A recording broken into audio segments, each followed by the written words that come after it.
नमस्कार दोस्तों, दोबारा मैं आपका स्वागत करता हूं सरस्वती एकेडमी के इस ऑनलाइन प्लेटफॉर्म पर। जैसा कि आप देख पा रहे हैं, सामने लिखा हुआ है ईडियम्स, और मेरे मन में आया कि आजकल एसएससी के एग्ज़ाम शुरू होने वाले हैं और जो भी एस्पिरेंट्स एयरफोर्स एक्स और वाई ग्रुप एयरमैन के लिए प्रिपेयर कर रहे हैं, उनके एग्ज़ाम शुरू होने वाले हैं। तो उसी सिलसिले में मैं जो अपनी ईडियम्स की सीरीज़ हरियाणा सीईटी तक लेकर जाना चाहता था, उसको थोड़ा सा फास्ट करेंगे, एग्जाम पॉइंट ऑफ व्यू से थोड़ा जल्दी करेंगे। तो आप लोग पूरा ध्यान बना के रखें और वीडियो को लास्ट तक देखें। वीडियो के 2 पार्ट होंगे। फर्स्ट पार्ट में हम 50 ईडियम्स कंप्लीट करेंगे और फिर दूसरे पार्ट में फिर हम 50 ईडियम्स कंप्लीट करेंगे, और ये दोनों पार्ट आपको आज ही मिल जाएंगे। एक पार्ट आपको दिन में मिलेगा और एक पार्ट आपको शाम को मिल जाएगा। तो शुरू करते हैं दोस्तों। जैसा कि यहां पर पहली ईडियम लिखी हुई है एट सिक्सीज एंड सेवन्स, तो यहां पर सिक्सीज का अर्थ है 6 और सेवन्स का अर्थ है 7। जब इंग्लैंड के अंदर औद्योगिक क्रांति का दौर था, तो वहां पर जैसे हमारे यहां या पूरे वर्ल्ड में क्रिकेट में रैंकिंग्स दी जाती हैं कि ये नंबर 1 प्लेयर है, ये नंबर 2 प्लेयर है, ये नंबर 3 प्लेयर है, वैसे ही औद्योगिक क्रांति के दौरान इंग्लैंड में कंपनियों को रैंकिंग दी जाती थी कि ये नंबर 1 कंपनी है, ये नंबर 2 कंपनी है, ये नंबर 3 कंपनी है। तो 2 कंपनियां ऐसी थी जो छठे और 7वें नंबर के लिए लड़ रही थी। अक्सर हमने देखा कि पहले और दूसरे नंबर के लिए तो दुनिया लड़ती है, लेकिन ये छठे और 7वें नंबर के लिए लड़ रही थी, और इनमें इतना कंपटीशन हो गया कि मैं छठे नंबर पे, मैं 7वें नंबर पे, मैं 6 रैंकिंग पे, मैं 7वीं रैंकिंग पे, कि इन्होंने प्राइस कम करने शुरू कर दिए, अपने प्रोडक्ट्स की वैल्यू बढ़ानी शुरू कर दी। और जैसे ही इन्होंने प्राइस कम किए, प्रोडक्ट्स की वैल्यू बढ़ानी शुरू कर दी, तो वहां से इनका जो बिजनेस था वो अस्त व्यस्त हो गया। तो यहां पर इसका अर्थ होता है अस्त व्यस्त होना। एट सिक्सीज एंड सेवन्स का अर्थ है अस्त व्यस्त होना। दूसरा देखिए, बैक स्टेयर्स गॉसिप। स्टेयर्स सबको पता होता है दोस्तों, सीढ़ियां, और गॉसिप का अर्थ होता है गपशप, और बैक का अर्थ पीछे। अभी तो हम स्वतंत्र हैं, लोकतंत्र है हमारे देश में, तो हम सरकार के खिलाफ आवाज उठा सकते हैं। जब हमारे देश में लोकतंत्र नहीं था, मैं उस समय की बात करता हूं जब हमारे देश में लोकतंत्र नहीं था, राजाओं का राज था, तो उस समय जो नौकर होते थे, जो राजाओं के यहां नौकरी करते थे, उनको सीढ़ियों के पीछे छिपकर कोई ना कोई बात करनी पड़ती थी, और वो बात अक्सर राजा के खिलाफ होती थी, क्योंकि राजा की अगर तारीफ करनी होगी तो राजा के सामने ही कर देंगे। तो बैकस्टेयर गॉसिप का अर्थ होता है राजा के विरुद्ध नौकरों के बीच बातचीत। राजा के विरुद्ध नौकरों के बीच बातचीत।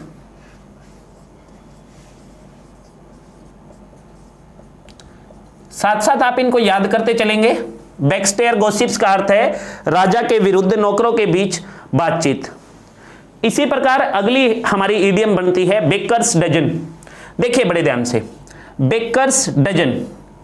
अच्छा दोस्तों देखिए, जो बच्चे हमारी एकेडमी पर एनरोल नहीं है एट प्रेजेंट, ऑफलाइन हमारे बैचेज नहीं ले रहे हैं, ये क्लासेस उनके लिए थोड़ी सी ज़्यादा बेनिफिशियल होने वाली है, क्योंकि जो ऑफलाइन वाले बच्चे हैं उनको तो मैं ऑलरेडी सारी की सारी ईडियम्स करा चुका हूं। सो दैट्स वाई अगर आप लोगों का जितना बेनिफिट हो सकता है हम कोशिश करेंगे, आप ज़्यादा से ज़्यादा इस वीडियो को देखिए, बार बार देखिए, याद करने की कोशिश कीजिए। Bakers dozen. बेकर होता है जो पाव रोटियां बनाते हैं। आपने डबल रोटी ब्रेड खाए होंगे, उनको बनाने वाले, जो बेक करने वाले। देखिए बेक में और कुक में अंतर होता है। मैं इधर लिखता हूं थोड़ा सा आपको समझाने के लिए। बेक शब्द में और कुक में अंतर होता है। कुक का अर्थ होता है पकाना, और बेक का अर्थ होता है सेकना। जैसे अगर मैं खाना पका रहा हूं, मैं कोई सब्जी बना रहा हूं, खाना पका रहा हूं, तो मैं कहूंगा कुक, लेकिन अगर मैं रोटी सेक रहा हूं तो मैं कहूंगा बेक। इस बात को ध्यान रखेंगे। तो बेकर हो गए सेकने वाले, और डजन हो गया दर्जन। अब अक्सर जब भी दर्जन आता है तो आपके माइंड में संख्या आती है 12, लेकिन ऐसा नहीं है। यहां पर बेकर डजन कुछ और ही टर्म है। इसके लिए पहले आपको क्रोनोलॉजी समझनी पड़ेगी, थोड़ा सा हिस्ट्री में जाना पड़ेगा। देखिए गोवा हमारे देश की एक स्टेट है जहां पर बेकर बहुत ज़्यादा हैं आज भी, और वहां पर पाव रोटियां खाई जाती हैं। और ऐसे ही विदेशों के अंदर भी बहुत सारी जगह है जहां हमारे यहाँ जैसे दाल रोटी खाई जाती है, वहां पे ब्रेड्स खाए जाते हैं।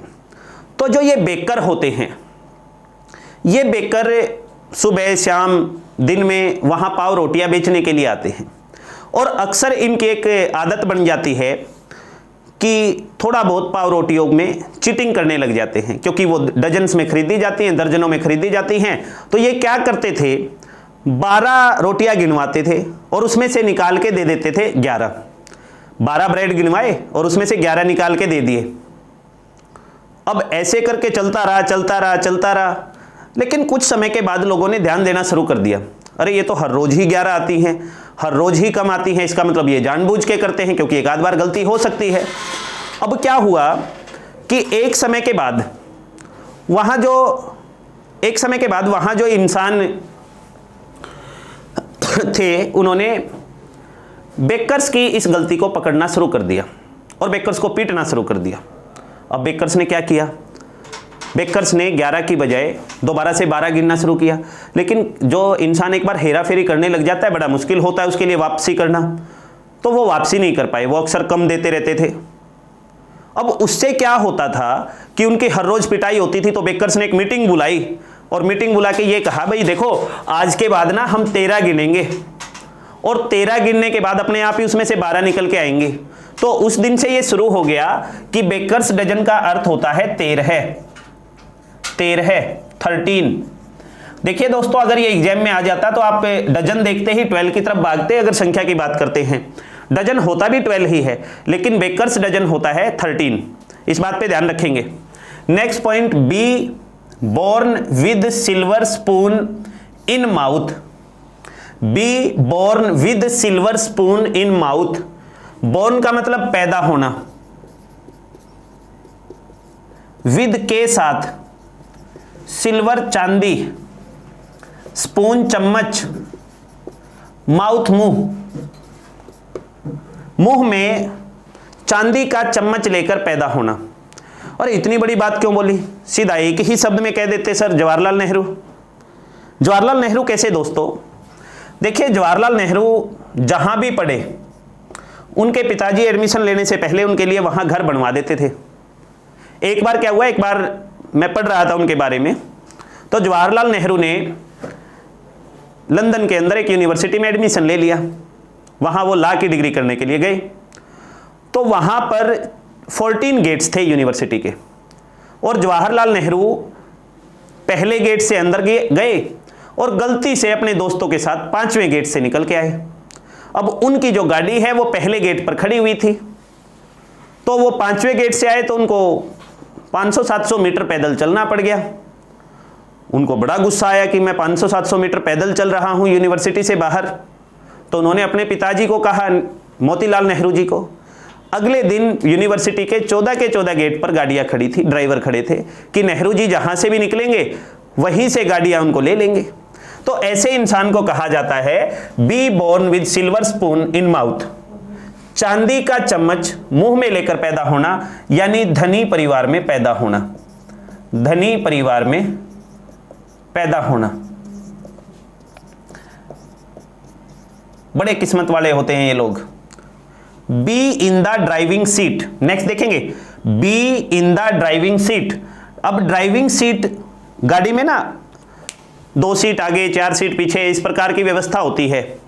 अब हम किसी ट्रिप के लिए चले गए सभी, और मैं गाड़ी चला रहा हूं।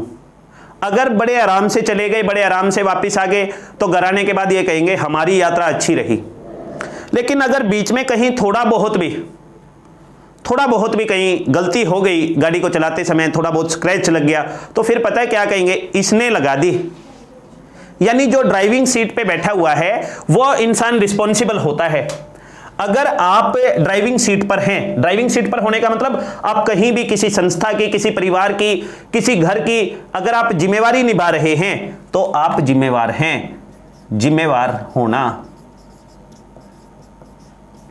जिम्मेवार होने का मतलब be on the driving seat. अगर आप ड्राइविंग सीट पर हैं तो यू आर रिस्पॉन्सिबल। अगर कुछ अच्छा होता है तो भी आपको क्रेडिट मिलेगा, अगर कुछ बुरा होता है तो उसके लिए भी आप जिम्मेवार। इसलिए अगर आप ड्राइविंग सीट पर हैं तो आप अपनी जिम्मेवारी को समझे, क्योंकि ड्राइविंग सीट का मतलब ही है जिम्मेवार होना।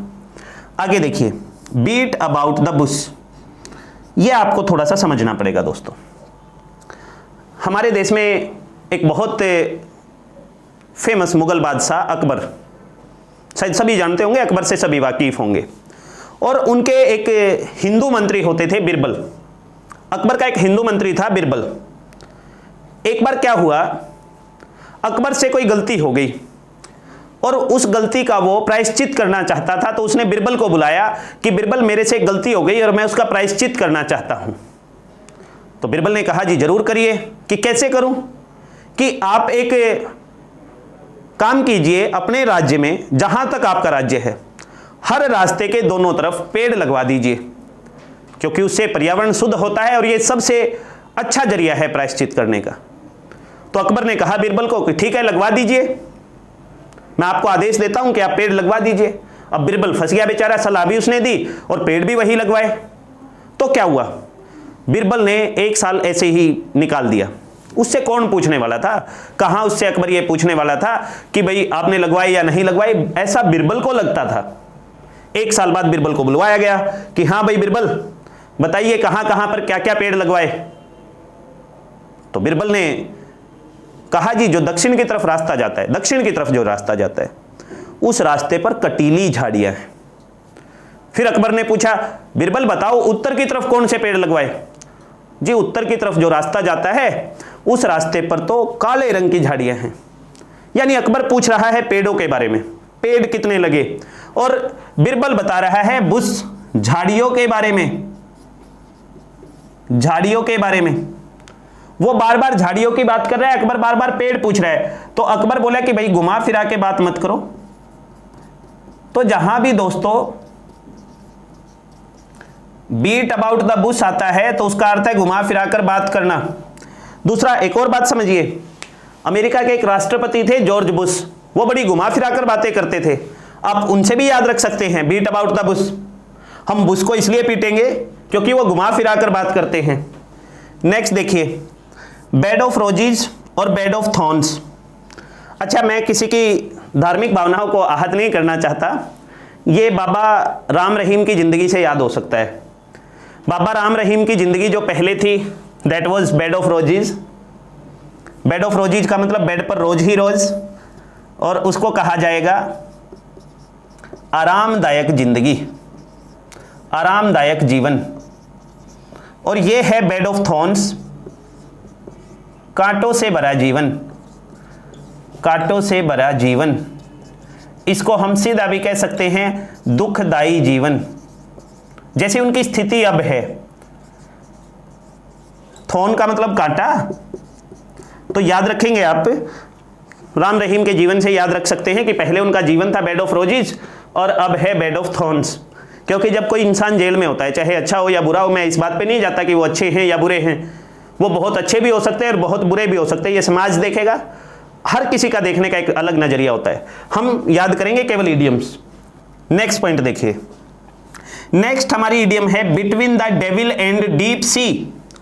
Between the devil and deep C. Devil से कुछ याद आया आपको?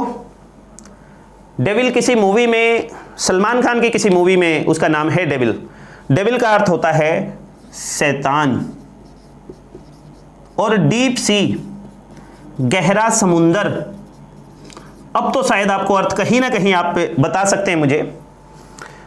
Between the devil and deep sea means दो समस्याओं के बीच, एक तरफ शैतान है और दूसरी तरफ है गहरा समुंदर। आप दो समस्याओं के बीच हैं, दो गहरी समस्याओं के बीच हैं। ऐसा जीवन में भी होता है। हिंदी में तो इसको बोला जाता है आगे कुआं पीछे खाई, या फिर हम लिख सकते हैं दो समस्याओं के बीच, दो समस्याओं के बीच। नेक्स्ट देखिए, बिग गन, बड़ी बंदूक। देखा आपने कोई ऐसा व्यक्ति जिसके साथ बड़ी बड़ी बंदूकें चलती हों? दो तरह के इंसान होते हैं ऐसे, या तो कोई राजनेता हो, उसके साथ बड़ी बड़ी बंदूकें चलती हैं, या फिर कोई बहुत बड़ा अपराधी हो, उसके साथ बड़ी बड़ी बंदूकें चलती हैं। और दोनों ही देखने से ये लगता है कि भाई बहुत बड़ी पहुंच का व्यक्ति है, इसीलिए तो इसके साथ बड़ी बड़ी गन चल रही हैं। तो बिग गन का मतलब होता है बड़ी पहुंच का व्यक्ति, बड़ी पहुंच का व्यक्ति। नेक्स्ट देखिए, bite the dust, bite the dust, dust का मतलब धूल, और बाइट वैसे तो होता है दांतों से काटना। दांतों से अगर आप किसी चीज को काट रहे हो तो आप कहोगे बाइट, लेकिन धूल को काटा नहीं जाता, धूल को चाटा जाता है। अगर किसी ने धूल को चाट लिया, वैसे तो यहां इसका अर्थ है काटना, लेकिन धूल के केस में हो जाएगा चाटना। अगर किसी ने धूल को चाट लिया तो उसका अर्थ है पराजित होना, हार जाना, बाइट द डस्ट, पराजित होना। नेक्स्ट इडियम है ब्लाइंड डेट। देखिए दोस्तों, थोड़ा सा मैं जल्दी इसलिए कर रहा हूं because exam is on the way, exam बहुत नजदीक है, इसलिए हम इनको जल्दी जल्दी पढ़ रहे हैं। हम इन इडियम्स को, मैं सोच रहा हूं कि आपके एग्जाम से पहले ज्यादा से ज्यादा जो मोस्ट इंपॉर्टेंट इडियम्स है हम उनको कवर करें, इसलिए आप हर एक वीडियो को पूरे से देखें, जिससे कि आपका जो पेपर है, एसएससी का जो पेपर है जो अभी आएगा, या फिर एयरफोर्स का जो पेपर है जो अभी चल रहे हैं, आगे आने वाले हैं, या फिर आगे आने वाले भी जो हरियाणा एसएससी के एग्जाम्स हैं, उनमें ये बड़ी आपके लिए लाभदायक होने वाली हैं। नेक्स्ट देखिए, ब्लाइंड डेट। अच्छा, डेट जो शब्द है वैसे तो इसका अर्थ होता है दिनांक, लेकिन आजकल एक तरह से और इसको प्रयोग किया जाता है। अगर दो व्यक्ति, एक प्रेमी एक प्रेमिका, अगर एक साथ समय बिताते हैं तो उसको भी डेट ही कहा जाता है। और ब्लाइंड डेट का मतलब अंधी डेट। अंधी डेट का मतलब कैसे, जैसे पहले ना अरेंज मैरिज होती थी, अब तो बहुत कम होगी समाज में। पहले अरेंज मैरिज होती थी, और वो अरेंज मैरिज इस प्रकार की होती थी कि एक व्यक्ति ने अपने माँ बाप को बोल दिया कि आप ही ढूंढ लेना। उसके माँ बाप ढूंढ के आए, किसी भी लड़की को देखा, उसकी शादी करा दी अच्छी सी अपने हिसाब से देख के, या फिर कुछ लोग दहेज के लालच में अच्छी भी नहीं देखते थे। जब उनकी शादी हो जाती थी, शादी के बाद वो पहली बार एक दूसरे से मिलते थे। ऐसी अरेंज मैरिज के बाद जब वो समय एक साथ बिताते थे तो उस एक साथ समय बिताने को कहा जाता था ब्लाइंड डेट। यानी दो, उस समय तक वो अनजान ही हैं, दो अनजान व्यक्तियों का एक साथ समय बिताना, दो अनजान व्यक्तियों का एक साथ समय बिताना, उसको कहा जाता है ब्लाइंड डेट। अब आगे बढ़ते हैं, ब्लू बुक। देखिए, ब्लू कलर जब भी हम बात करते हैं नीले रंग की, हर धर्म में राजाओं के कुछ अलग अलग रंग होते थे। जैसे अगर हिंदू धर्म की बात करें हम, तो राजाओं के लिए लाल रंग होता था, ज्यादातर राजा आपको लाल रंग की ड्रेस पहने हुए दिखेंगे। अगर हम मुस्लिम धर्म की बात करें तो उनके लिए, राजाओं के लिए राजशाही जो रंग है वो काला रंग होता था, ज्यादातर आपको मुस्लिम जो राजा हैं वो काले रंग की ड्रेस पहने दिखेंगे। ऐसे ही अंग्रेजों में, क्रिश्चियंस में ब्लू जो कलर है that is called royal blood. नीला रंग जो है वो राजाओं का रंग होता है। नीला जो रंग है वो राजा से जुड़ा हुआ रंग होता है। अगर मैं कहता हूं ब्लू ब्लड तो इसका अर्थ हुआ राजा का खून, यानी शाही व्यक्ति। ब्लू ब्लड का अर्थ हुआ दोस्तों शाही व्यक्ति।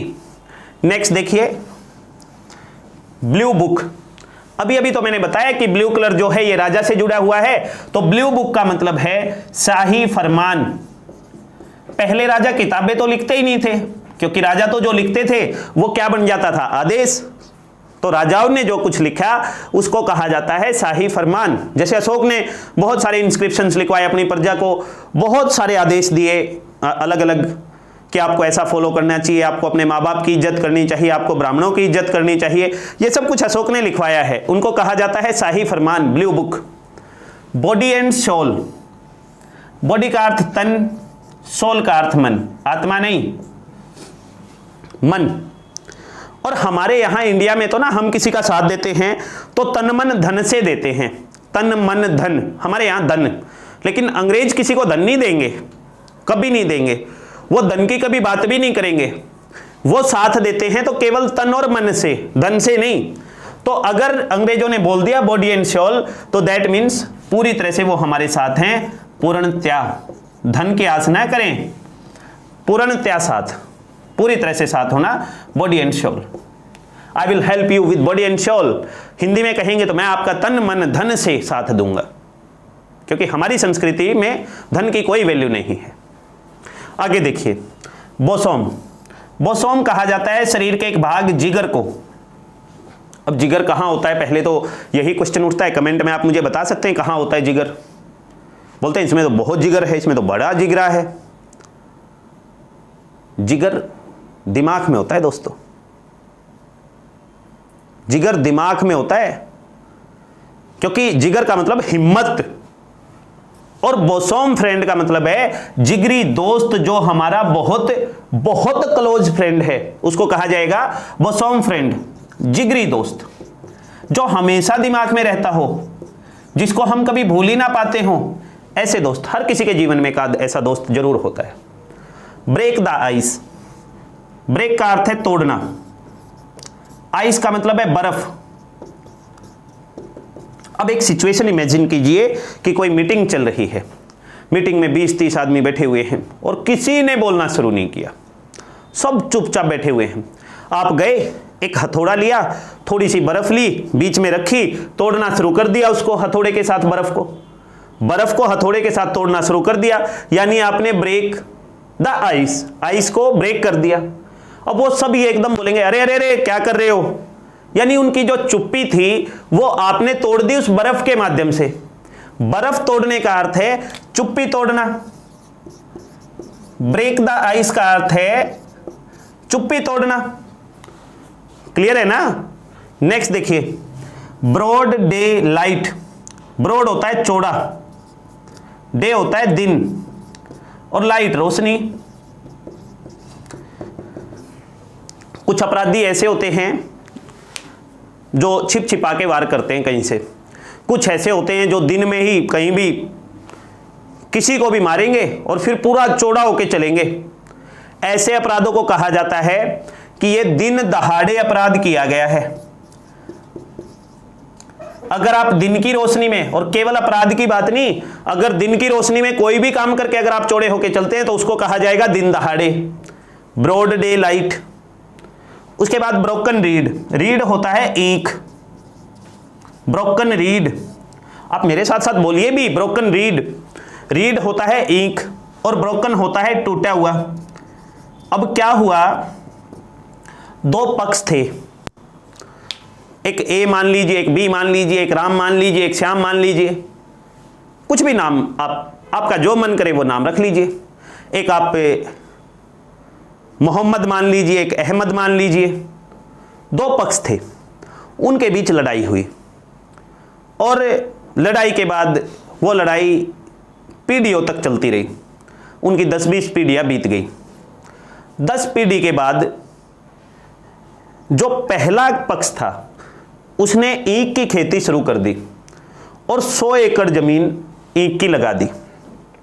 अब 100 एकड़ को एक इंसान तो नहीं देख सकता, तो उसने एक पहरेदार रख लिया, उस ईंख का एक चौकीदार रख लिया जो उस ईंख की खेती की देखरेख करेगा, और वो रख लिया उस बी पक्ष से, क्योंकि उसको लगा कि कहीं ना कहीं अब इतनी पीढ़ियां बीत गई तो दुश्मनी खत्म हो गई होगी।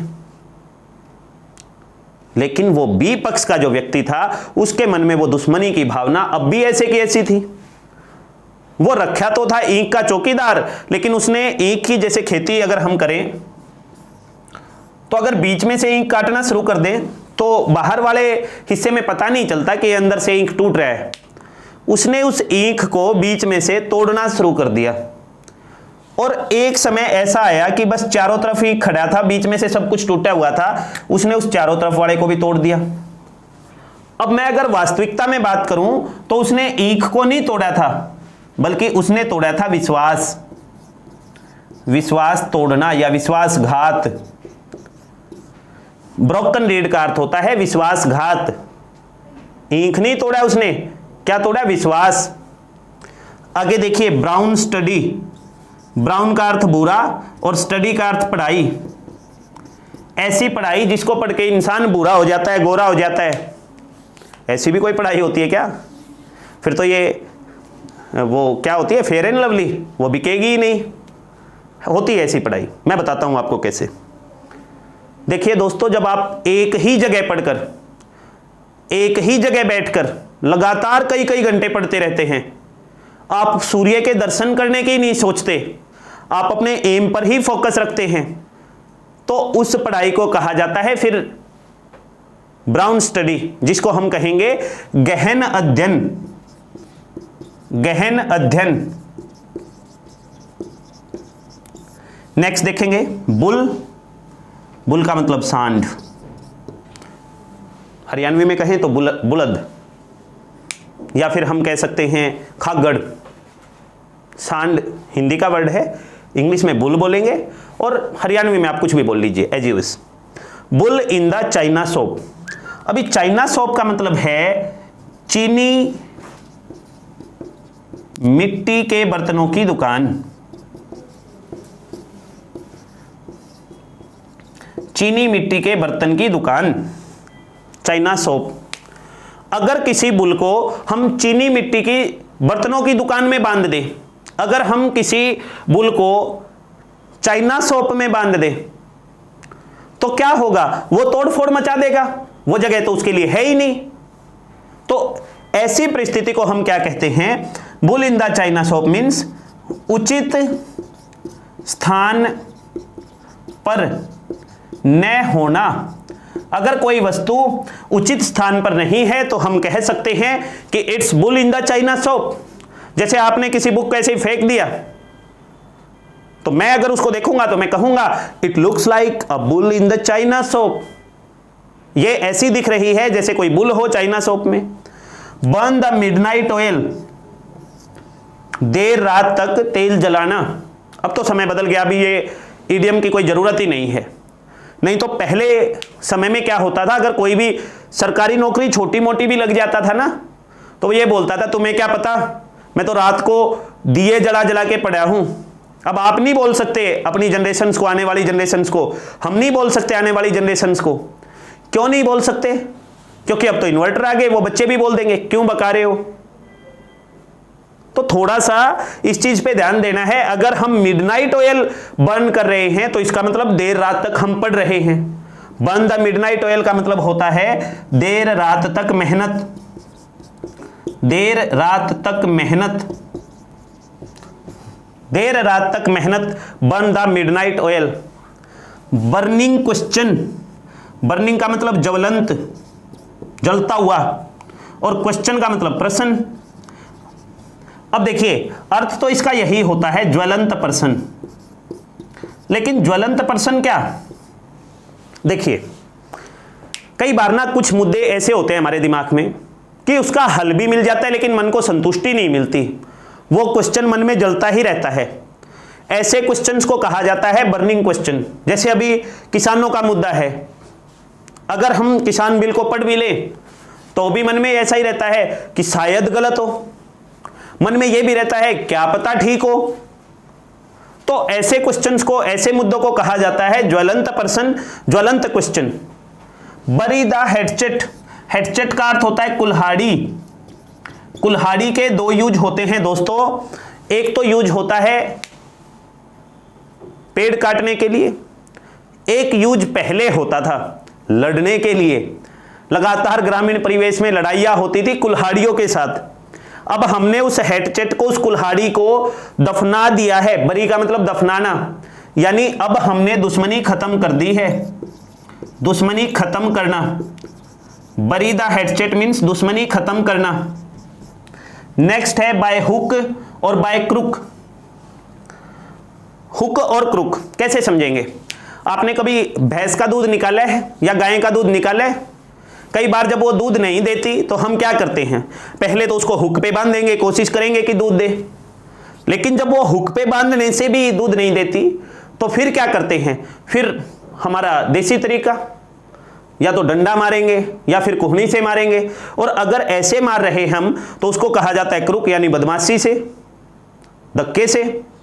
या तो बोलते ना, एक कहावत होती है हिंदी में कि अगर सीधी उंगली से घी ना निकले तो टेढ़ी कर लो, वही है ये। ठीक या गलत किसी भी ढंग से, ठीक या गलत किसी भी ढंग से मेरे हिसाब से आप ये सारी समझ चुके हैं। जैसा कि दोस्तों आपने देखा कि हमने अपनी ईडियम्स की इस सीरीज में जो ये मैराथन क्लास हम लेके आए हैं, इसमें हमने 25 ईडियम्स को कवर किया और अगली 25 ईडियम्स के साथ मैं फिर हाजिर होऊंगा अगली वीडियो में। तब तक के लिए धन्यवाद। तब तक के लिए आप मेरे कहने से इस चैनल को ज़्यादा से ज़्यादा सब्सक्राइब करें। Thank you very much and have a nice day.